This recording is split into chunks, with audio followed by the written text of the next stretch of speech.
അഭിവന്യ തിരുമേനി, ബഹുമാന്യരായ വൈദിക ശ്രേഷ്ഠരെ, സമാരാധ്യരെ, സ്നേഹിതരെ,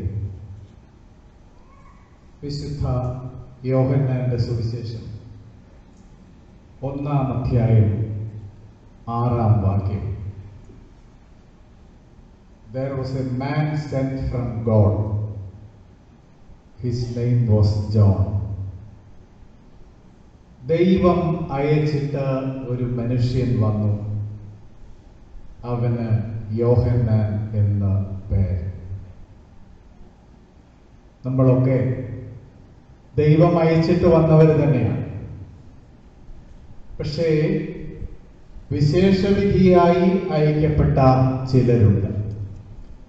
അങ്ങനെയുള്ള ഒരു ജന്മമായിരുന്നല്ലോ നമ്മളിന്ന് അനുസ്മരിക്കുന്ന യോഹന്നാൻ റമ്പാച്ചൻ്റേത്.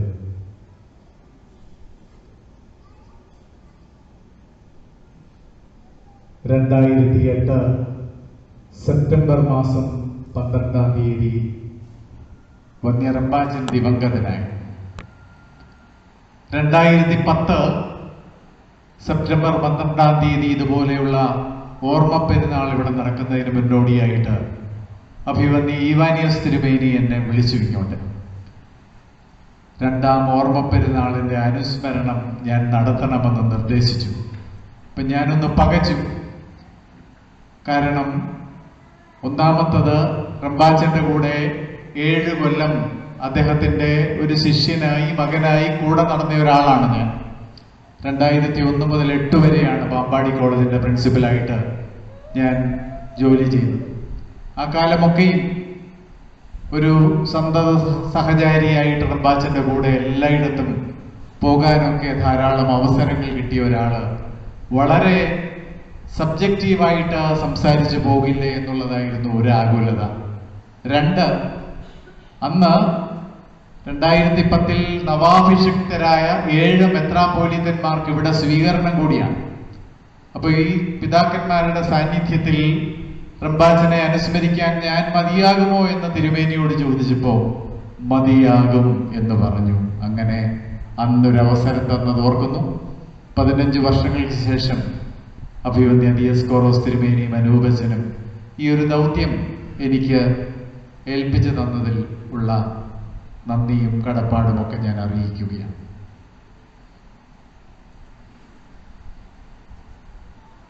ഡൽഹിയിലെ പ്രസിദ്ധമായ കുത്തബ് മീനാർ നമുക്കൊക്കെ പരിചിതമാണ്. തൊട്ടടുത്ത് ഒരു സൂര്യ ഘടികാരമുണ്ട്, സൺഡയൽ. സാൻഡേഴ്സൺ സൺഡയൽ എന്നറിയപ്പെടുന്ന ഈ സൂര്യ ഘടികാരത്തിന്റെ തൊട്ട് ഒരു ലത്തീൻ ഫ്രേസ് എഴുതി വെച്ചിട്ടുണ്ട്. അതിന്റെ അർത്ഥം ഇതാണ്: the shadow passes but the light remains. നിഴലുകൾ നീങ്ങിപ്പോകും, പക്ഷേ വെളിച്ചം അവശേഷിക്കും. റമ്പാച്ചന്റെ ജീവിതം ഒരു നിഴൽ ജീവിതമായിരുന്നു. പാമ്പാടി തിരുമേനിയുടെ നിഴലായിട്ടാണ് അദ്ദേഹം ജീവിച്ചത്. തിരുമേനി ജീവിച്ചിരിക്കുമ്പോഴും തിരുമേനി കാലം ചെയ്തതിന് ശേഷം. ഉപഗ്രഹങ്ങൾക്ക് പ്രകാശമില്ല, പക്ഷേ പരിശുദ്ധ പാമ്പാടി തിരുമേനി കാലസമ്പൂർണത പ്രാപിച്ചു കഴിഞ്ഞും റമ്പാച്ചൻ പ്രകാശം വിതറിക്കൊണ്ടിരുന്നു. റമ്പാച്ചന്റെ ജീവിതത്തിലെ നാഴികക്കല്ലുകൾ, ജീവചരിത്ര വിശദാംശങ്ങൾ ഒന്നും ദീർഘമായി പ്രതിപാദിക്കുവാൻ ഞാൻ ആഗ്രഹിക്കുന്നില്ല. കാരണം പാമ്പാടിക്കാർക്കൊക്കെ അറിയാം റമ്പാച്ചന്റെ ജീവിതയാത്ര. 1934 മലങ്കര സഭയെ സംബന്ധിച്ച് വളരെ സുപ്രധാനമായ വർഷമാണല്ലോ. നമുക്ക് ഒരു ഭരണഘടന നിലവിൽ വന്ന വർഷം. ആ വർഷം റമ്പാച്ചൻ ഭൂജാതനായി. പൗരാളൂർ പുത്തൻപുരയിൽ കുര്യൻ ചാണ്ടി അന്ന ദമ്പതികളുടെ 5 ആൺമക്കളിൽ 4-മനായിട്ടാണ് അദ്ദേഹം ജനിച്ചതെന്നുള്ളത് നമുക്കറിയാം. 1951 അന്ന് 15-16 വയസ്സേ ഉള്ളൂ റമ്പാച്ചന്. പാമ്പാടി MGM സ്കൂളിൽ പഠിച്ചുകൊണ്ടിരിക്കുന്നു. അന്ന് ഒരു ശനിയാഴ്ച പാമ്പാടി ദേറായിലേക്ക് യോഹന്നാച്ചൻ കടന്നു വന്നു. പിറ്റേന്ന് ഞായറാഴ്ച പരിശുദ്ധ പാമ്പാടി തിരുമേനിയോടൊപ്പം വിശുദ്ധ കുർബാനയിൽ ശുശ്രൂഷകനായി മദ്ബഹയിൽ ശുശ്രൂഷ ചെയ്യുവാനായിട്ട് വന്നതാണ്. അങ്ങനെ 1951 15-16 വയസ്സിൽ ഇവിടേക്ക് കടന്നു വന്ന റമ്പാച്ചൻ തുടർന്നുള്ള 58 കൊല്ലം ഈ ദേറായിലാണ് വളർന്നത്, അന്തി ഉറങ്ങിയത്, ഒടുവിൽ നിത്യനിദ്രയിലേക്ക് വഴുതി വീണതും. സ്കൂളിൽ പോകണം, അതിനായിട്ട് വീട്ടിലേക്ക് മടങ്ങണമെന്നൊക്കെ പല പ്രാവശ്യം യോഹന്നാച്ചൻ പറഞ്ഞു. പക്ഷേ തിരുമേനി പറഞ്ഞു, നീ ഇവിടെ തന്നെ പാർക്കുക, ഇവിടെ നിന്ന് സ്കൂളിൽ പോവുക. സ്കൂൾ ഫൈനൽ പരീക്ഷ കഴിയുമ്പോൾ CMS കോളേജിൽ പോയി ഉന്നത വിദ്യാഭ്യാസം ചെയ്യണമെന്നൊക്കെ ആഗ്രഹിച്ചിരുന്നു യോഹന്നാച്ചൻ. പക്ഷേ തിരുമേനി ആഗ്രഹിച്ചത് അതൊന്നുമായിരുന്നില്ല. എന്നെ യൂഹാനോൻ മൽപ്പാന്റെ അടുത്ത് അയച്ച് ചില കാര്യങ്ങളൊക്കെ പഠിപ്പിച്ചു. സുറിയാനി, എക്കാറ സംഗീതം, ആരാധനാമുറകൾ, ഇതൊക്കെ പഠിപ്പിച്ചു. 1954 ഷമ്മാശനാക്കി. 1957 ജനുവരി മാസം 26-ാം തീയതി വൈദിക പട്ടം കൊടുത്തു. വൈദിക പട്ടം ലഭിക്കുന്നതിന് മുമ്പ് ഇടവകപ്പട്ടക്കാരനാവണ്ടേ? പാമ്പാടി പള്ളിയിലെ വൈദിക ശുശ്രൂഷകരുടെ നിരയിലേക്ക് ഒരാളായിട്ട്, ഒരു നല്ല വൈദികനായിട്ട് അങ്ങോട്ട് ചാർജ് എടുക്കണ്ടേ എന്നൊക്കെ പലരും സന്ദേഹം പ്രകടിപ്പിച്ചുവെങ്കിലും തിരുമേനി പറഞ്ഞു, ഇത് പാമ്പാടിക്കാരുടെ പേർക്കല്ല, എൻ്റെ സ്വന്തം ആവശ്യത്തിനാണെന്ന്. തിരുമനസിന്റെ സന്തത സഹചാരിയായി, ശുശ്രൂഷകനായി, സെക്രട്ടറിയായി അങ്ങനെ റമ്പാച്ചൻ ഇവിടെ തുടരുകയായിരുന്നുവല്ലോ. 1983 മാത്യൂസ് പ്രഥമൻ, പരിശുദ്ധ മാത്യൂസ് പ്രഥമൻ ബാവ റമ്പാൻ സ്ഥാനത്തേക്ക് PC യോഹന്നാൻ അച്ഛനെ ഉയർത്തി. നമ്മളിൽ പലരും ആ ചടങ്ങൊക്കെ ഓർക്കുന്നുണ്ട്. പക്ഷേ അതിനു മുമ്പ് റമ്പാച്ചൻ ബാവ തിരുമേനിയോട് ഉണർത്തിച്ചു, ഇവിടെ പ്രസ്ഥാനങ്ങളുണ്ട്, കോളേജ് അങ്ങോട്ട് തുടങ്ങി വെച്ചിട്ടേ ഉള്ളൂ, അത് വളർത്തി വലുതാക്കണം. ഒരു സ്കൂള്, അതൊരു വലിയ സ്വപ്നമാണ്. ഇവിടെ കുറെ പ്രസ്ഥാനങ്ങളുണ്ട്, അഭയഭവനും ബാലഭവനും ഒക്കെ. ഇതൊക്കെ ഒന്ന് മുമ്പോട്ട് കൊണ്ടുപോകണമെങ്കിൽ ഞാൻ സന്യസ്തനായിട്ട് ഇവിടെ അടങ്ങിയിരുന്നാൽ ഒന്നും നടക്കില്ല. പണം വരില്ല, ആളുകൾ വരില്ല, പ്രസ്ഥാനങ്ങൾ വളരില്ല. ബാവാ തിരുമേനി അനുവാദം കൊടുത്തു. ഓടി നടന്ന് പ്രവർത്തിക്കേണ്ടതൊക്കെ പ്രവർത്തിച്ച് മുമ്പോട്ട് ഈ പ്രസ്ഥാനങ്ങളെ കൊണ്ടുപോകാനുള്ള അനുവാദം കൊടുത്തതും ചിലർക്കെങ്കിലുമൊക്കെ അറിയാം. വൈദിക സ്ഥാനലബ്ധിയുടെ കനക ജൂബിലിയും റമ്പാൻ സ്ഥാനലബ്ധിയുടെ രജത ജൂബിലിയും പാമ്പാടി KG കോളേജിന്റെ രജത ജൂബിലിയും BMM സ്കൂളിന്റെ രജത ജൂബിലിയും ഒക്കെ റമ്പാച്ചന്റെ നേതൃത്വത്തിൽ ഭംഗിയായി ആഘോഷിച്ചു. ഒടുവിൽ 2008 സെപ്റ്റംബർ 12-ാം തീയതി ഉറക്കം, ഒരിക്കലും ഉണരാത്ത ഉറക്കം. സെപ്റ്റംബർ 17-ാം തീയതി കബറടക്ക ശുശ്രൂഷ നടന്നതിന് ഞാനും നിങ്ങളും സാക്ഷികളാണ്. പല ക്രൈസ്തവ സഭകളിലെയും നമ്മുടെ സഭ ഉൾപ്പെടെ മേൽപ്പട്ടക്കാർക്ക് പോലും ലഭിച്ചിട്ടില്ലാത്ത രീതിയിലുള്ള ഒരു കബറടക്കം, അതൊക്കെ റമ്പാച്ചൻ തികച്ചും അർഹതപ്പെട്ടിരുന്നു എന്നുള്ളത് നമ്മളൊക്കെ തൊട്ടറിയുന്ന പരമാർത്ഥമാണ്. മലങ്കര സഭയുടെ ചരിത്രത്തിൽ മെത്രാപ്പോലീത്തന്മാരെ പോലും നിഷ്പ്രഭരാക്കിയ 3-4 റമ്പാന്മാരുണ്ടായിരുന്നു. കായംകുളം ഫിലിപ്പോസ് റമ്പാനെ പറ്റി നമ്മളൊക്കെ കേട്ടിട്ടുണ്ട്. ആദ്യമായിട്ട് ബൈബിൾ മലയാളത്തിലേക്ക് വിവർത്തനം ചെയ്ത പ്രതിഭാശാലി. അദ്ദേഹത്തെ വായിച്ചറിയാത്തവരില്ല മലങ്കര സഭയിൽ. മാളികയിൽ MC കുറിയാക്കോസ് റമ്പാനെ ധാരാളമായിട്ട് നമ്മളൊക്കെ അറിയും.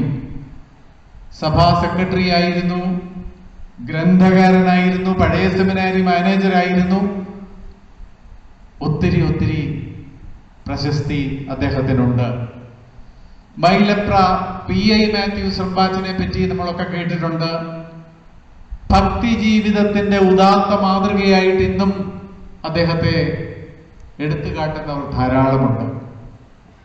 ആ ഗണത്തിൽ മെത്രാപ്പോലീത്തന്മാരെയൊക്കെ പോലും നിഷ്പ്രഭരാക്കിയ റമ്പാന്മാരുടെ ഗണത്തിൽ നമുക്കെല്ലാം വളരെ പരിചയമുള്ള ആളാണ് നമ്മുടെ റമ്പാച്ചൻ, PC യോഹന്നാൻ റമ്പാച്ചൻ. ആ ധന്യജീവിതത്തിൽ വിളങ്ങിയിരുന്ന സ്വഭാവ സവിശേഷതകളിലേക്ക് ഒരു തിരനോട്ടം നടത്തണമെന്ന് മാത്രമേ ഞാൻ ഈ അവസരത്തിൽ ആഗ്രഹിക്കുന്നുള്ളൂ.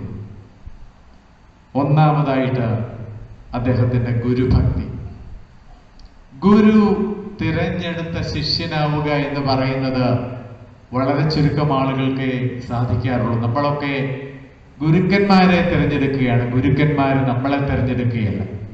പക്ഷേ യോഹന്നാൻ റമ്പാച്ചനെ സംബന്ധിച്ചിടത്തോളം പാമ്പാടി തിരുമേനി തെരഞ്ഞു പിടിച്ച് തന്റെ ആവശ്യത്തിലേക്ക് എന്ന് പറഞ്ഞ് വളർത്തിക്കൊണ്ടുവന്ന ഒരു പ്രിയപ്പെട്ട ശിഷ്യനായിരുന്നുവല്ലോ. ആ ഗുരുവിന്റെ ജീവിതത്തിൽ വിളങ്ങിയിരുന്ന ആർദ്രതയും വിശുദ്ധിയും മനുഷ്യ സ്നേഹവുമെല്ലാം കണ്ടാണ് റമ്പാച്ചൻ വളർന്നു വന്നത്. ഉത്കൃഷ്ടമായ ആ ഗുരുശിഷ്യ ബന്ധത്തെ ബഹുമാനപ്പെട്ട ജേക്കബ് കുര്യനച്ചൻ ആദ്യത്തെ അനുസ്മരണ പ്രസംഗത്തിൽ താരതമ്യപ്പെടുത്തിയത് പഴയ നിയമത്തിലെ ഒരു ഗുരുശിഷ്യ ബന്ധത്തോടാണ്. ഏലിയാവിന്റെയും ഏലീശായുടെയും ബന്ധത്തെ പറ്റി. 2 രാജാക്കന്മാർ 2-ാം അധ്യായത്തിൽ നമ്മൾ വായിക്കുന്നുണ്ട്. യഹോവ ഏലിയാവെ ചുഴലിക്കാറ്റിൽ സ്വർഗത്തിലേക്ക് എടുത്തുകൊള്ളാൻ ഭാവിച്ചിരിക്കുമ്പോ ഏലീശ ഏലിയാവെ വിടാതെ പിന്തുടരുന്ന അനുഭവം. ഇടയ്ക്കിടയ്ക്ക് ഏലിയ ദീർഘദർശി നിരുത്സാഹപ്പെടുത്തും ശിഷ്യനെ, നീ ഇവിടെ താമസിച്ചു കൊള്ളുക, യഹോവ എന്നെ ബഥേലിലേക്ക് അയച്ചിരിക്കുന്നു, ഞാൻ മാറിപ്പോവുകയാണ്, നീ ഇവിടെ നിന്നോ എന്ന് പറയുമ്പോ എലീശ തിരിച്ചു പറയും, യഹോവയാണ്, നിന്റെ ജീവനാണ്, ഞാൻ നിന്നെ വിടുകയില്ല. യഹോവയാണ്, നിന്റെ ജീവനാണ്, ഞാൻ നിന്നെ വിടുകയില്ല. ഓരോ സ്ഥലത്തേക്കും ഏലിയ പ്രവാചകൻ മാറി മാറി പോവുകയാണെന്ന് പറഞ്ഞു പോകും. ആ കൂടെ എല്ലാം പിൻപറ്റി കൂടെ ചെല്ലുകയാണ് എലീശ ദീർഘദർശി. ഒടുവിൽ സ്വർഗീയ ഗണം വന്ന് ഏലിയാവെ സ്വർഗത്തിലേക്ക് എടുത്തുകൊണ്ട് പോകുമ്പോ താഴേക്ക് വീണ ഉത്തരീയം, ആ പുതപ്പെടുത്ത് ഏലീശ വെള്ളത്തെ അടിക്കുന്നതും വെള്ളം 2 വഴിയായി മാറിപ്പോകുന്നതുമൊക്കെ നമ്മൾ വായിച്ചിട്ടുണ്ട് പഴയ നിയമത്തിൽ. അതുപോലുള്ളൊരു അനുഭവമായിരുന്നു പാമ്പാടി തിരുമേനിയുടെയും യോഹന്നാൻ റമ്പാച്ചന്റെയും ഗുരുശിഷ്യ ബന്ധമെന്ന് ബഹുമാനപ്പെട്ട ജേക്കബ് കുര്യനച്ചൻ ഈ വേദിയിൽ നിന്ന് പ്രസംഗിക്കുന്നത് നമ്മളൊക്കെ കേട്ടിട്ടുണ്ട്. ഇംഗ്ലീഷ് സാഹിത്യത്തിൽ ഏറെ അറിയപ്പെടുന്ന ഒരു പേരാണ് ഡോക്ടർ സാമുവൽ ജോൺസന്റേത്. ഡോക്ടർ ജോൺസൺ ഇംഗ്ലീഷിലെ ആദ്യത്തെ ലെക്സിക്കോഗ്രാഫറാണ്, ആദ്യത്തെ ഡിക്ഷണറി തയ്യാറാക്കിയ ആളാണ്, നിഘണ്ടു രചയിതാവാണ്, കവിയാണ്, പണ്ഡിതനാണ്. അദ്ദേഹത്തിന്റെ ജീവചരിത്രമാണ് ഏറ്റവും പ്രശസ്തമായ ഒരു ജീവചരിത്രം, ലൈഫ് ഓഫ് ജോൺസൺ. അതെഴുതിയ ജെയിംസ് ബോസ്വെൽ എന്ന് പറയുന്ന ഗ്രന്ഥകാരൻ 20 വർഷം ഡോക്ടർ ജോൺസന്റെ കൂടെ നടന്നിട്ടാണ് എഴുതിയത് ഈ പുസ്തകം. ഡോക്ടർ ജോൺസന്റെ നിഴലായിട്ട് 20 വർഷം ഊണിലും ഉറക്കത്തിലും എല്ലാം അദ്ദേഹത്തെ അനുധാവനം ചെയ്തുകൊണ്ട് അദ്ദേഹത്തെ നോക്കി കണ്ടു പഠിച്ച കാര്യങ്ങളാണ് James Boswell life of Johnson എന്ന പ്രസിദ്ധമായ ഗ്രന്ഥത്തിൽ എഴുതിയത്. അതുപോലെയുള്ളൊരു ബന്ധമായിരുന്നു PC യോഹന്നാൻ റമ്പാച്ചന് പരിശുദ്ധ പാമ്പാടി തിരുമേനിയോട് ഉണ്ടായിരുന്നത്. ജീവനോടിരിക്കുമ്പോൾ 15 വർഷം കൂടെ നടന്നു ശുശ്രൂഷിച്ചു. പാമ്പാടി തിരുമേനി സ്വർഗസ്ഥനായതിനു ശേഷം 43 വർഷങ്ങൾ കൂടി ഈ ദയറായിൽ അദ്ദേഹം ജീവിച്ചു. അങ്ങനെ 58 വർഷം. ഈ 58 വർഷം കൊണ്ട് റമ്പാച്ചൻ ഏറെ വളർന്നു, ഏറെ അറിയപ്പെട്ടു, ഏറെ മാനിക്കപ്പെട്ടു. പക്ഷെ എല്ലാം ദൈവത്തിനും ഗുരുവിനും സമർപ്പിച്ചു എന്നുള്ളത് ഞാനും നിങ്ങളും അറിയുന്ന കാര്യമാണല്ലോ. ഖബറിങ്കിലെ ധൂപപ്രാർത്ഥനയും തിരികത്തിക്കലുമൊക്കെ ഒരു കാരണവശാലും മുടങ്ങിപ്പോകരുത് എന്ന് അദ്ദേഹത്തിന് നിർബന്ധമുണ്ടായിരുന്നു. ഞാൻ ഓർക്കുന്നത് പാമ്പാടി കോളേജിന്റെ ഒരു ദുർദശയെ പറ്റിയാണ്. പാമ്പാടി കോളേജ് കടക്കണിയിൽ വീണ ഒരു അവസരത്തെ പറ്റി നിങ്ങളൊക്കെ കേട്ടിട്ടുണ്ട്. അവിടെ ബൃഹത്തായ ഒരു ഓഡിറ്റോറിയം ഒക്കെ പണിതു. ആ കാലത്ത് ഒട്ടും പ്രതീക്ഷിക്കാതെ പ്രീ ഡിഗ്രി വിയോജനമുണ്ടായി. പാമ്പാടി KG കോളേജിന്റെ പ്രശസ്തി മുഴുവൻ ഒരു പ്രീ ഡിഗ്രി കോളേജ് എന്ന നിലയ്ക്കായിരുന്നു. പ്രീ ഡിഗ്രി ബാച്ചുകൾ മാറ്റപ്പെട്ടു. ഡിഗ്രി വളരെ ചുരുക്കമാണ്, ഡിഗ്രി PG. ഞാൻ 2001 ചുമതലയേക്കുമ്പോൾ കഷ്ടിച്ച് 300 കുട്ടികളാണ് അവിടെ പഠിക്കുന്നത്. കോടിക്കണക്കിന് രൂപയുടെ കടം. ഇത് വലിയ മനപ്രയാസം റമ്പാച്ചനുണ്ടാക്കി. കോടതി കേസ് വന്നു. അപ്പോ എന്നോട് പറഞ്ഞു, ഞാൻ സാറിനെ വിഷമിപ്പിക്കത്തില്ല, സാർ ഇതിനൊന്നും ഉത്തരവാദിയല്ല, അതിന്റെ മുഴുവൻ ഉത്തരവാദിത്വം ഞാൻ ഏറ്റെടുത്തോളാം. കേസ് വന്നു, എന്നെ അറസ്റ്റ് ചെയ്ത് കൊണ്ടുപോകട്ടെ. പക്ഷേ എനിക്കൊന്നേ സങ്കടമുള്ളൂ, ഈ ഖബർ വിട്ട് എനിക്കൊരു ജീവിതമില്ല. ഏതായാലും ആ കേസൊക്കെ തീർത്തു രമ്യമായി പരിഹരിച്ചു. കുറച്ച് രൂപയൊക്കെ കോൺട്രാക്ടർക്ക് കൊടുത്ത് തൽക്കാലം അതവിടെ അവസാനിപ്പിച്ചു.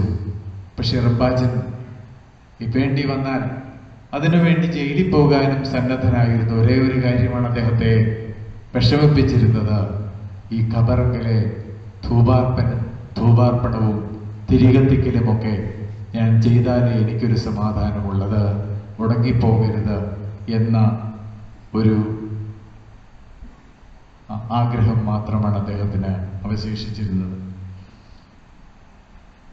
ഒത്തിരി അനുമോദനങ്ങൾ അദ്ദേഹത്തിന് ലഭിച്ചു. ഓർഫനേജ് അസോസിയേഷന്റെ സംസ്ഥാന സെക്രട്ടറി ആയിട്ടൊക്കെ തെരഞ്ഞെടുക്കപ്പെട്ടപ്പോൾ വളരെയധികം ആളുകൾ അദ്ദേഹത്തെ അഭിനന്ദിച്ചു. പൗരോഹിത്യത്തിന്റെ ജൂബിലിയും റംബാൻ സ്ഥാനത്തിന്റെ ജൂബിലിയും ഒക്കെ ആഘോഷിച്ചപ്പോൾ ഒത്തിരി പേര് അഭിനന്ദനങ്ങളുമായിട്ട് കടന്നു വന്നപ്പോഴെല്ലാം അദ്ദേഹം പറയുമായിരുന്നുവെല്ലാം പാമ്പാടി തിരുമേനിയുടെ അനുഗ്രഹം, അതായിരുന്നു അദ്ദേഹത്തിന്റെ ഗുരുഭക്തി. അദ്ദേഹത്തിന്റെ രണ്ടാമത്തെ ഒരു സ്വഭാവ സവിശേഷത പരോപകാര തൽപരതയാണ്. സാധാരണ കുടുംബത്തിൽ പിറന്നതുകൊണ്ട് മറ്റുള്ളവരുടെ ഇല്ലവല്ലായ്മകളൊക്കെ റമ്പാച്ചൻ അറിയാമായിരുന്നു. കവി പാടിയിട്ടുണ്ടല്ലോ, ദാരിദ്ര്യമെന്നുള്ളത് അറിഞ്ഞവർക്കേ പാരിൽ പരക്ലേശ വിവേകമുള്ളൂ. പാമ്പാടി തിരുമേനി പട്ടമേൽക്കാൻ യോഹന്നാച്ചനോട് ആവശ്യപ്പെട്ടപ്പോ അദ്ദേഹത്തിന് പറയാനുണ്ടായിരുന്ന ഒരു ന്യായവാദം, വീട്ടിലെ സ്ഥിതിയൊക്കെ വളരെ മോശമാണ്, അതിനുള്ള ചുറ്റുപാടില്ല എന്ന് പറഞ്ഞു.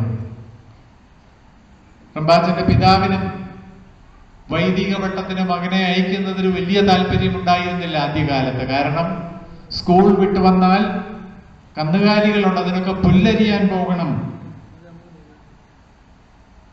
അപ്പോ പാമ്പാടി തിരുമേനിയോട് ഉണർത്തിച്ചു, വീട്ടിൽ പട്ടമേൽക്കാനുള്ള സാമ്പത്തിക ചുറ്റുപാടുകളില്ല.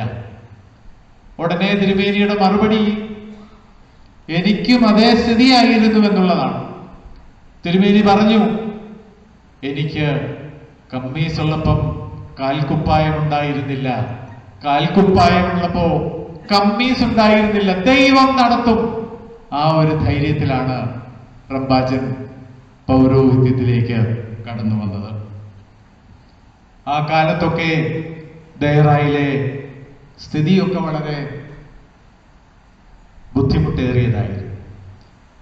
പൊട്ടൻചേട്ടൻ പലപ്പോഴും ബഹളം വെക്കും. അവസാനത്തെ അരിമണി പോലും തിരുമേനി വരുന്ന യാചകർക്കും ആവശ്യക്കാർക്കും ഒക്കെ വാരിക്കോരി കൊടുക്കും. പണപ്പെട്ടിയിൽ എന്തെങ്കിലും ഉണ്ടെങ്കിൽ അതെല്ലാം പെറുക്കി കൊടുക്കും. അന്നന്നത്തെ നിത്യനിദാനത്തിന് പലപ്പോഴും ഇവിടെ വകയില്ല. അങ്ങനെ ഒരു സാഹചര്യത്തിലാണ് പൗരോഹിത്യ ശ്രേണിയിലേക്ക് തന്നെ വിളിക്കുന്നത്. അപ്പോ അല്പം തീർച്ചയായിട്ടും പരിഭ്രമിച്ചിട്ടുണ്ടാവും റംബാച്ചൻ. പ്രാവിന് മാത്രമല്ല, കാക്കയ്ക്ക് കൂടി തിരുമേനി അരിമണികൾ വാരി കൊടുക്കും. ആരെങ്കിലും എതിർത്താൽ പറയും, ഏലിയാവിനെ തീറ്റിപ്പോറ്റിയത് കാക്കകളല്ലേ, അവർക്കും ഇരിക്കട്ടെ. അങ്ങനെയുള്ള ഒരു മനുഷ്യന്റെ കൂടെ ഈ വർഷങ്ങളെല്ലാം ചിലവഴിച്ചപ്പോ സ്വാഭാവികമായിട്ടും സമൂഹത്തിലെ പാർശ്വവൽക്കരിക്കപ്പെട്ടവരോട്, ദുർബല വിഭാഗങ്ങളോടൊക്കെ ഒരു വലിയ ചായ്വ് റംബാച്ചനുണ്ടായി. അനാഥാലയങ്ങൾ അദ്ദേഹത്തിന്റെ ചുമതലയിലായപ്പോ ഓർഫനേജ് ഫെസ്റ്റ് ഒക്കെ നടത്തുന്നത് ഞാൻ ഓർക്കുന്നുണ്ട്. പാമ്പാടി കോളേജിൽ വെച്ചും ബസേലിയസ് കോളേജിൽ വെച്ചുമൊക്കെ അനാഥാലയങ്ങളിലെ കുഞ്ഞുങ്ങളുടെ വലിയ വലിയ മത്സരങ്ങൾ, യൂത്ത് ഫെസ്റ്റിവൽ പോലെ ഉജ്ജ്വലമായ മത്സരങ്ങളൊക്കെ നടത്തും റംബാച്ചൻ. എന്നിട്ട് അവരോട് പറയാതെ പറയും, നിങ്ങൾ അനാഥരല്ല, സനാഥരാണെന്ന്. അതായിരുന്നു അദ്ദേഹത്തിന്റെ രീതി. ആശാകിരൺ അദ്ദേഹത്തിന്റെ പ്രവർത്തനങ്ങളിലെ ഏറ്റവും ഒടുവിലുണ്ടായ ഒരു സ്ഥാപനമാണ്. 2003, 2004 കാലഘട്ടത്തിലാണ് ആശാകിരണ് തുടക്കമിടുന്നത്. HIV അഥവാ എയ്ഡ്സ് ഒരു വലിയ ദുരന്തമായിട്ട് ലോകത്തെ മുഴുവൻ ഗ്രസിച്ചു തുടങ്ങുന്ന ആദ്യ നാളുകളിൽ HIV ബാധിതരായ ആളുകളുടെ കുഞ്ഞുങ്ങളെ സംരക്ഷിക്കാൻ ഒരു സ്ഥാപനം ഉണ്ടാവണമെന്ന് അദ്ദേഹം വളരെയധികം ആഗ്രഹിച്ചു. ആ ഇടയ്ക്കൊരു പശ്ചാത്തലം ഒരുങ്ങി. ജീവിതത്തിൽ തറപറ്റി ആത്മഹത്യാ മുനമ്പിൽ എത്തിയിരുന്ന ഒരു കുടുംബം ഈ ഖബറിൽ ആശ്വാസം തേടിയെത്തിയപ്പോ റംബാച്ചൻ അവരെ ചേർത്ത് പിടിച്ച ഖബറങ്കൽ നിർത്തി പ്രാർത്ഥിച്ച് അവർക്ക് ഒത്തിരി ആത്മവീര്യം പകർന്നു കൊടുത്തു. കാലക്രമത്തിൽ അവരുടെ ബിസിനസ് ഒക്കെ അവർ തിരിച്ചു പിടിച്ചു. അവരുടെ അധോഗതിയൊക്കെ മാറി. ഒരു ദിവസം ആ കുടുംബത്തിലെ സ്ത്രീ ഒരു പത്രക്കടലാസിൽ പൊതിഞ്ഞ് 2.5 ലക്ഷം രൂപ കൊണ്ട് റംബാച്ചന്റെ കാൽക്കൽ വെച്ചു. റംബാച്ചൻ ഇഷ്ടമുള്ളത് ഇതുകൊണ്ട് ചെയ്തോളാൻ പറഞ്ഞു. ആ പൊതിക്കെട്ടുമായിട്ട് കോളേജിൽ വരുന്നത് ഞാൻ ഇപ്പോഴും ഓർക്കുന്നു. സാറിന്റെ അഭിപ്രായം എന്താ, ഞാൻ ഇത് വെച്ച് എന്ത് ചെയ്യണമെന്ന് ചോദിച്ചപ്പോ ഞാൻ പറഞ്ഞു, റംബാച്ചന്റെ കാറ് പൊട്ടിപ്പൊളിഞ്ഞില്ലേ, ഒത്തിരി പഴക്കായില്ലേ, നമുക്കൊരു പുതിയ കാറ് വാങ്ങിക്കാം. റംബാച്ചൻ ഒന്ന് ചിരിച്ചിട്ട് പറഞ്ഞു, കാറൊക്കെ ഇതുള്ളത് തന്നെ മതി. നമ്മൾ പത്രത്തിലൊക്കെ വായിക്കുന്നില്ലേ, ഈ എയ്ഡ്സ് രോഗികളുടെ, എയ്ഡ്സ് ബാധിക്കാത്ത മക്കളൊക്കെ വലിയ ദുരിതത്തിലാണ്, നമുക്കൊരു സെന്റർ ഉണ്ടാക്കണം. അങ്ങനെയാണ് ആശാകിരണിനെ പറ്റി റംബാച്ചൻ ആലോചിച്ചത്. കാഞ്ഞിരപ്പള്ളി പിതാവിന്റെ അടുക്ക പോകുമ്പം എന്നെയും കൂട്ടിക്കൊണ്ടൊക്കെ പോയി. ഈ സ്ഥാപനം തുടങ്ങിയപ്പോൾ റംബാച്ചൻ അതിന്റെ സെക്രട്ടറിയായി. ബഹുമാനപ്പെട്ട പായിക്കാട്ട് സാറിനെയും എന്നെയും ജോയിന്റ് സെക്രട്ടറിമാരായിട്ട് നിയോഗിച്ചു. ഒത്തിരി അതിന്റെ പിന്നാലെ റംബാച്ചൻ അലഞ്ഞു. ഏറെ മനക്ലേശവും അനുഭവിക്കേണ്ടതായിട്ട് വന്നു. ഏതായാലും ആ പ്രസ്ഥാനം ഉൾപ്പെടെ ഉള്ള ഒത്തിരി പ്രസ്ഥാനങ്ങൾ, അതിൽ കൂടുതലും അഗതികൾക്കും അനാഥർക്കുമൊക്കെ വേണ്ടിയുള്ള പ്രസ്ഥാനങ്ങളെല്ലാം അദ്ദേഹം തുടങ്ങി വെച്ചത് തൻ്റെ ഗുരുവിൻ്റെ ഈ പാവപ്പെട്ടവരോട്, രോഗികളോട്, ഇല്ലാത്തവരോടുള്ള അദ്ദേഹത്തിൻ്റെ കരുതൽ കണ്ടിട്ടാണ് ആ ജീവിതത്തിൽ നിന്ന് പകർത്തിയെടുത്തതായിരുന്നു ആ ഭാവം എന്നുള്ളത് അനുസ്മരിക്കുകയാണ്.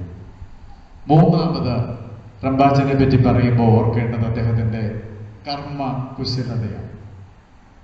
വിശ്രമമില്ലാത്ത ഓട്ടമായിരുന്നു റംബാച്ചൻ. അനുസരണം, ദാരിദ്ര്യം, ബ്രഹ്മചര്യവും വ്രതങ്ങളൊക്കെ മുറുകെ പിടിച്ചുകൊണ്ടാണെങ്കിലും പോകേണ്ടിടത്തെല്ലാം പോകും, കാണേണ്ടവരെയൊക്കെ കാണും, കാര്യങ്ങളൊക്കെ നടത്തിയെടുക്കും. അദ്ദേഹം തികഞ്ഞ അസറ്റിക്കായിരുന്നു, പക്ഷേ ഓടി നടന്ന് വേല ചെയ്യുന്ന അസറ്റിക്കാണ്. അദ്ദേഹം ഒരുപക്ഷെ വിശ്വസിച്ചിരുന്നത് വിശുദ്ധ യാക്കോബിന്റെ പൊതുലേഖനം 2-ാം അധ്യായം 26-ാം വാക്യത്തിലെ പഠിപ്പിക്കലാണ്. പ്രവൃത്തിയില്ലാത്ത വിശ്വാസം നിർജീവമത്രേ. പ്രവൃത്തിയില്ലാത്ത വിശ്വാസം നിർജീവമാണെന്ന് തിരിച്ചറിഞ്ഞ് ഓടി നടന്ന് വേല ചെയ്തു വന്യ റംബാച്ചൻ. കോട്ടയം ഭദ്രാസനത്തിന്റെ ആസ്ഥാനമായിട്ട് ഇന്ന് കോട്ടയം പട്ടണത്തിൽ സ്ഥിതി ചെയ്യുന്ന KMG സെന്ററൊക്കെ പൂർത്തിയാക്കാൻ എത്രയധികം അതിൻ്റെയൊക്കെ പുറകെ ഓടി നടന്നു എന്നുള്ളതിന് ഇവിടെ ഇരിക്കുന്ന വൈദികരിൽ പലരും സാക്ഷികൾ. പാമ്പാടി തിരുമേനിയെ അറിയാത്ത ഇടങ്ങളിലൊക്കെ പോയി തിരുമേനിയെ പറ്റി ഉള്ള പവിത്ര സ്മൃതി വർണ്ണന എന്ന പേരിൽ നല്ല നല്ല പ്രോഗ്രാമുകളൊക്കെ സംഘടിപ്പിച്ചത് ഓർക്കുന്നു. അതിനൊക്കെ പിന്നാലെ ദിവസങ്ങളുടെ ഒരുക്കത്തിനായിട്ട്, ദിവസങ്ങളുടെ തയ്യാറെടുപ്പിനായിട്ടൊക്കെ റംബാച്ചൻ ഓടി നടന്ന് ഏറെ അധ്വാനിച്ചു. തിരുവനന്തപുരത്തും എറണാകുളത്തും നിലമ്പൂരുമൊക്കെ ഈ സമ്മേളനങ്ങൾ നടക്കുമ്പോൾ അദ്ദേഹത്തോടൊപ്പം അവിടെയൊക്കെ പോയി ഈ കാര്യങ്ങളൊക്കെ ക്രമീകരിക്കാൻ നടന്ന കാര്യങ്ങളൊക്കെ ഞാൻ ഈ അവസരത്തിൽ ഓർത്തു പോവുകയാണ്. 74-ാം വയസ്സിലും വിശ്രമമില്ലാത്ത ഓട്ടമായിരുന്നു. രാത്രി എത്ര വൈകിയാണ് വരുന്നതെങ്കിലും അന്നന്നത്തെ കണക്കുകളെല്ലാം എഴുതി പൂർത്തിയാക്കിയിട്ടേ ഉറങ്ങാൻ കിടക്കൂ. രോഗം, മരണം, വിവാഹം, മറ്റു ചടങ്ങുകൾ, ഇതിനൊക്കെ ആളുകൾ വിളിക്കുമ്പോൾ എത്ര തിരക്കുകൾക്കിടയിലും അവിടെ പോകും. കുന്നംകുളം യാത്ര ഒരു മാസത്തിൽ തന്നെ 2-3 തവണ കുന്നംകുളത്തേക്ക് പോകും. കാരണം പാമ്പാടി തിരുമേനിക്ക് കുന്നംകുളംകാരുമായിട്ടൊരു സവിശേഷമായ ബന്ധമുണ്ട്.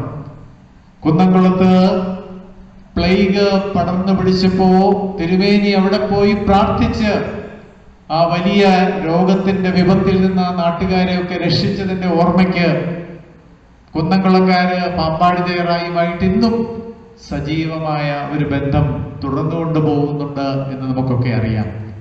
അപ്പോ കുന്നംകുളം പ്രദേശത്ത് എവിടെയെങ്കിലും ഒരു ചടങ്ങുണ്ടെങ്കിൽ അവരൊക്കെ റംബാച്ചനെ വിളിക്കും, അവിടെയെല്ലാം പോകും. അവരുടെയൊക്കെ വീട്ടിൽ കയറി ഇറങ്ങും. ഞാനും പലപ്പോഴും കൂടെ പോയിട്ടുണ്ട്. അവിടെയൊക്കെ പോയി ആളുകളെ കണ്ട് രോഗികളെയൊക്കെ ആശ്വസിപ്പിച്ച് പോരാൻ നേരത്തെ പുറത്തോട്ടിറങ്ങുമ്പോ ആ കട്ടിളപ്പടിയിന്മേൽ 3 കുരിശടയാളം വരച്ച് ഒന്ന് പ്രാർത്ഥിച്ച് പോരും. അതൊക്കെ അവർക്ക് കൊടുക്കുന്ന, അവിടുത്തെ ആളുകൾക്ക് കൊടുക്കുന്ന, അവര് മാത്രമല്ല നമ്മുടെ വീടുകളിലൊക്കെ വരുമ്പോഴും ഇറങ്ങിപ്പോകുമ്പോൾ ആ കട്ടിളപ്പടിമേൽ കുരിശടയാളം വരച്ച് നമുക്കൊക്കെ സൗഖ്യ സ്പർശം നൽകിയാണ് അദ്ദേഹം മടങ്ങിയിരുന്നത് എന്നുള്ളതും മറക്കാനാവില്ല. നമുക്ക് ഓരോരുത്തർക്കും അറിയാം റംബാച്ചൻ നമ്മളെയൊക്കെ എത്രയധികം കരുതിയിരുന്നു, സ്നേഹിച്ചിരുന്നു എന്ന്. അതാണല്ലോ അദ്ദേഹം വാങ്ങിപ്പോയിട്ട് 17 വർഷം കഴിഞ്ഞിട്ടും ഇത്രയധികം ആളുകൾ അദ്ദേഹത്തെ അനുസ്മരിക്കാൻ ഇന്നിവിടെ സമ്മേളിച്ചിരിക്കുന്നത്. റംബാച്ചന്റെ ജീവിതത്തിലെ അടുത്ത സവിശേഷത പ്രതിസന്ധികളിൽ തളരാത്ത വിശ്വാസം. റംബാച്ചന്റെ ജീവിതത്തിൽ ഒത്തിരി പ്രതിസന്ധികൾ ഉണ്ടായിട്ടുണ്ട്. വിമർശനങ്ങളും വിവാദങ്ങളും അദ്ദേഹത്തെ ചുറ്റിപ്പറ്റി ഉണ്ടായിട്ടുള്ളത് നമുക്കൊക്കെ അറിയാം. അദ്ദേഹം പറയും, കായ്ക്കുന്ന മാവിനെ ഏറെ ലഭിക്കുള്ളല്ലോ, സാരയില്ല എന്ന് പറയും ഓരോ പ്രാവശ്യവും. വിദ്യാഭ്യാസ സ്ഥാപനങ്ങളൊക്കെ നട്ടുനനച്ച് വളർത്തിയെടുക്കുന്നതിൻ്റെയൊക്കെ പെടാപ്പാടിനെ പറ്റി നമുക്കറിയാം. ഇതിനൊക്കെ വിഭവശേഷി വേണം. ആളുകളിൽ നിന്ന് അഡ്മിഷൻ സമയത്ത് വരുമ്പോൾ ചിലപ്പോൾ ഇച്ചിരി പൈസയൊക്കെ ചോദിക്കും, വാങ്ങിക്കും. അതൊക്കെ ഏറെ വിമർശന വിധേയമായിട്ടുണ്ട്. പക്ഷേ റംബാച്ചന്റെ ജീവിതം എന്നും സുതാര്യമായിരുന്നു. സ്വകാര്യ സമ്പാദ്യങ്ങളൊന്നും അവശേഷിപ്പിക്കാതെയാണ് അദ്ദേഹം യാത്രയായതെന്ന് നമുക്കറിയാം. റംബാച്ചന്റെ വിയോഗശേഷം അദ്ദേഹത്തിന്റെ അളമാരിയൊക്കെ തുറന്ന് പരിശോധിച്ചപ്പോൾ ഓരോരോ പ്രസ്ഥാനങ്ങളുടെയും പേരിൽ ചുറ്റിക്കെട്ടി വെച്ചിട്ടുണ്ട് കണക്കെഴുതി പണം. BMM സ്കൂളിൻ്റെത്, KG കോളേജിൻ്റെത്, അഭയഭവൻ്റെത്, ബാലഭവൻ്റെത്. അതല്ലാതെ ഒരു പൈസ സ്വകാര്യ സമ്പാദ്യം മിച്ചം വയ്ക്കാതെയാണ് റംബാച്ചൻ കടന്നുപോയതെന്നുള്ളത് നമ്മളെല്ലാവരും ഓർത്തിരിക്കേണ്ട പരമാർത്ഥമാണ്. കിട്ടിയതൊക്കെ അദ്ദേഹം പാമ്പാടി തിരുമേനിയുടെ ഓർമ്മ നിലനിർത്താനും ഈ പരിസരത്ത് തിരുമേനിയുടെ ഓർമ്മയ്ക്കുള്ള പ്രസ്ഥാനങ്ങളൊക്കെ കെട്ടിപ്പടുക്കാനുമാണ് ചെലവഴിച്ചത് എന്നുള്ളത് നമ്മളെല്ലാവരും അറിയുന്ന പരമാർത്ഥമാണ്. അതായിരുന്നു അദ്ദേഹത്തിൻ്റെ ക്രിസ്തീയ കാര്യവിചാരകത്വം. ഏറ്റവും ഒടുവിൽ റംബാച്ചന്റെ സഭൈക്യ പ്രസ്ഥാനങ്ങളിലുള്ള താല്പര്യം. പലരും എക്യൂമിനിസത്തെ പുച്ഛിക്കാറുണ്ട്. എക്യൂമിനിസം, സഭൈക്യ പ്രസ്ഥാനം വെറും ഒരു കാപട്യമാണെന്ന് പറഞ്ഞതിനെ തള്ളിപ്പറയുന്നവരുണ്ട്.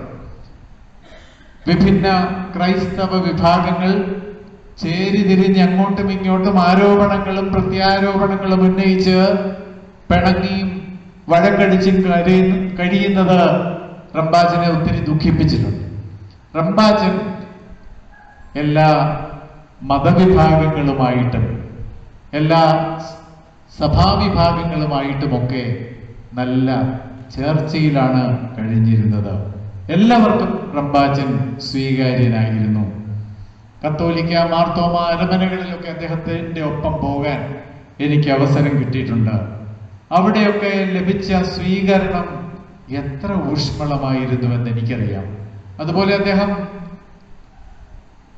ദിവംഗതനായി കബറടക്ക ശുശ്രൂഷയ്ക്ക് ഒക്കെയുള്ള തയ്യാറെടുപ്പിന്റെ ദിവസങ്ങളിലും കബറടക്കത്തിന്റെ ദിവസവും ഒക്കെ എത്ര സഭാവിഭാഗങ്ങളിൽ നിന്ന് മതമേലീശന്മാരൊക്കെ എവിടെ നിന്നൊക്കെ വന്നു എന്നുള്ളത് അദ്ദേഹത്തിന്റെ ആ എക്യൂമെനിക്കൽ ദർശനത്തിന്റെ ഒരു വലിയ അംഗീകാരമായിട്ട് കൂടി ഞാൻ കാണുകയാണ്.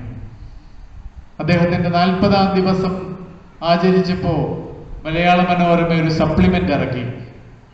മലങ്കര സഭയിലെ എന്നല്ല, ഒരു സഭയിലെയും ഒരു സന്യസ്തന്റെയും 40-ാം ദിവസത്തിന് മനോരമ ഒരു സപ്ലിമെന്റ് ഇറക്കിയിട്ടുണ്ടെന്ന് എനിക്ക് തോന്നുന്നില്ല. പക്ഷെ റംബാച്ചന്റെ 40-ാം ദിവസത്തിന് ഒരു സപ്ലിമെന്റ് ഇറക്കി.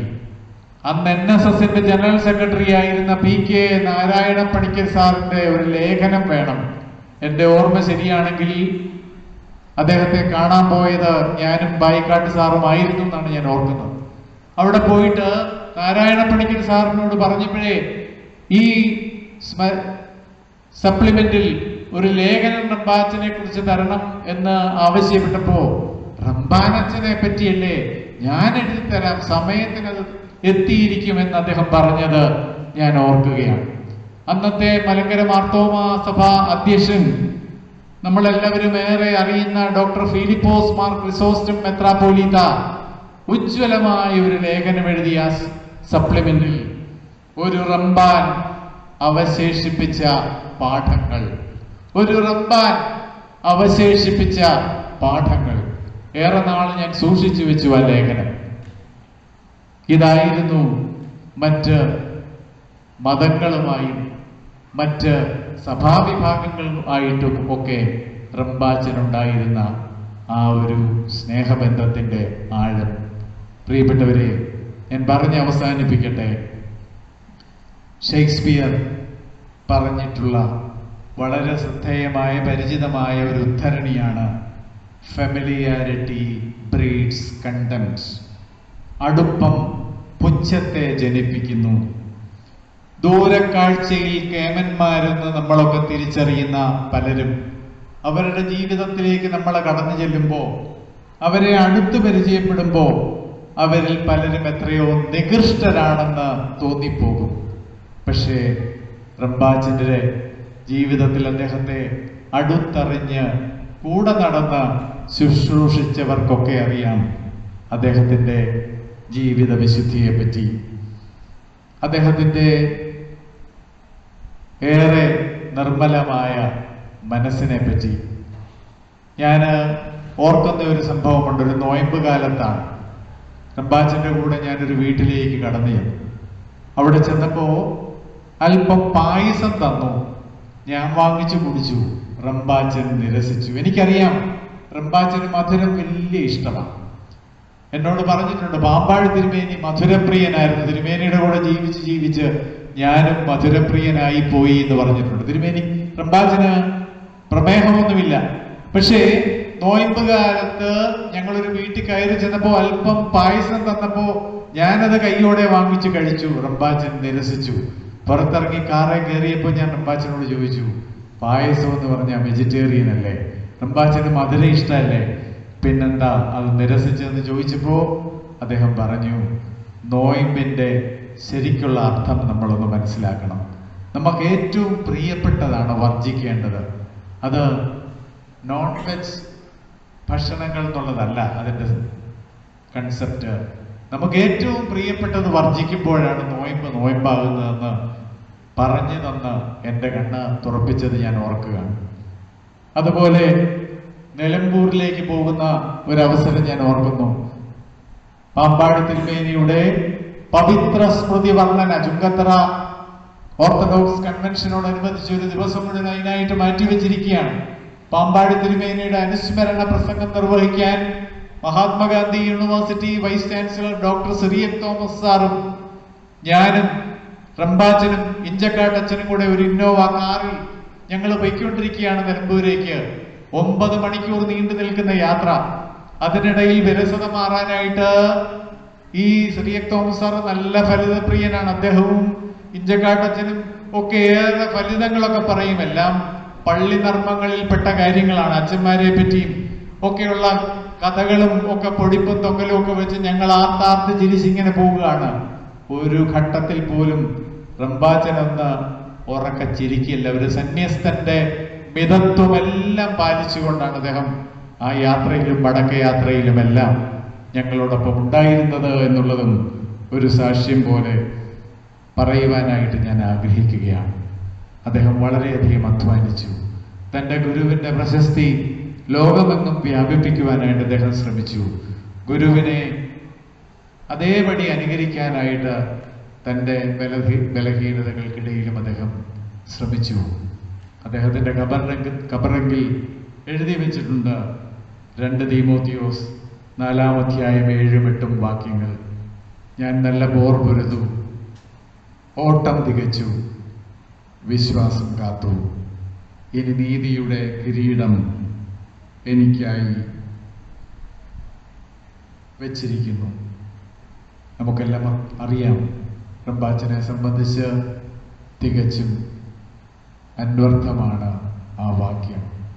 ഞാൻ തുടങ്ങിയിടത്തേക്ക് മടങ്ങട്ടെ.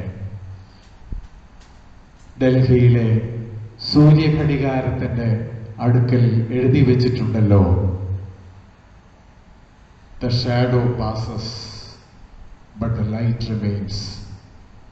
നിഴലുകൾ നീങ്ങിപ്പോകും, പക്ഷേ വെളിച്ചം അവശേഷിക്കും. പാമ്പാട് തിരുമേനിയുടെ വെളിച്ചം, ക്രിസ്തുവേശുവിൻ്റെ സ്നേഹത്തിൻ്റെ വെളിച്ചം റംബാച്ചനിൽ അത് വളരെയധികം പ്രകടമായിരുന്നു. നിഴലുകളായിട്ടുള്ള നമ്മുടെ മനുഷ്യജീവിതമൊക്കെ നീങ്ങിപ്പോയാലും ആ പ്രകാശം അവശേഷിക്കും. അങ്ങനെയുള്ള പ്രകാശം അവശേഷിപ്പിച്ച് കടന്നുപോയ വന്യ റംബാച്ചൻ്റെ ഓർമ്മകൾക്ക് മുമ്പിൽ എൻ്റെ എളിയ പ്രണാമങ്ങൾ സമർപ്പിച്ചുകൊണ്ട് എൻ്റെ വാക്കുകൾ ചുരുക്കുന്നു. ദൈവം അനുഗ്രഹിക്കട്ടെ.